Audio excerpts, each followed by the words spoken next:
নমস্কার বন্ধুরা, মকর সংক্রান্তির জন্য সবাইকে শুভেচ্ছা জানাচ্ছি। আমার বড়দের প্রণাম জানিয়ে আজকে আমি আজকে পিঠের রেসিপিটা আপনাদের সঙ্গে শেয়ার করছি।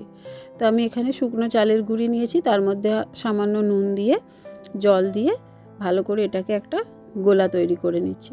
গোলাটা খুব একটা মোটা হবে না, আবার একদম পাতলাও হবে না। একটা কনসিস্টেন্সি দেখে বুঝতেই পারছেন আপনারা আমি কীরকম গোলা তৈরি করেছি। আজকে আমি আপ্পাম প্যানে এই পিঠেটা তৈরি করব। তার জন্য আমি কিছুক্ষণ এটাকে ঢেকে রেখে দিয়েছিলাম। এবার তৈরি করার সময় আর একটু জল দিয়ে পাতলা করে নিলাম আর বেকিং সোডা দিয়ে দিলাম। এবারে একটা আপ্পাম প্যানের মধ্যে আমি হালকা একটু নুন দিয়ে খানিকক্ষণ জল দিয়ে এটাকে মুছে নিয়েছিলাম। আর এবারে অল্প একটু তেল দিয়ে টিস্যু পেপার দিয়ে মুছে নিলাম। এবার 1 চামচ করে নিচ্ছি আর এর মধ্যে দিতে শুরু করেছি। হয়ে গেছে সবকটায় দেওয়া, চাপা দিয়ে খানিকক্ষণ রেখে দিলাম। প্রায় ওই 2 মিনিট মতন রেখেই তুলে নিচ্ছি। দেখুন নিজে থেকেই এগুলো উঠে যাবে।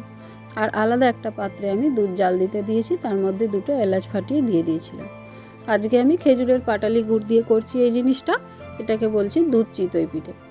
তো এটা আমি ছোটোবেলা থেকেই আমার মায়ের হাতের আমি এটা খেয়ে খুব বড় হয়েছি, তাই জন্য আমার এটা খুবই পছন্দের জিনিস। আর এখন আমি নিজেই এটা বানাচ্ছি।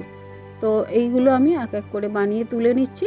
আর সব কটা প্যান যতক্ষণ না শেষ হচ্ছে সব কটা আগে রেডি করে নিচ্ছি। এইভাবে বানিয়ে নিয়ে দুধের মধ্যে এগুলোকে আমি ছেড়ে দেবো। আর সারা রাত ধরে এটা ভিজবে, পরের দিন সকালে এটা আমরা খাবো।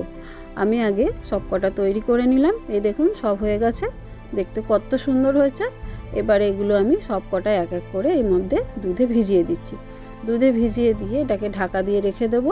আর কালকে সকালবেলা আমি এটাকে তুলে আপনাদের সঙ্গে শেয়ার করব।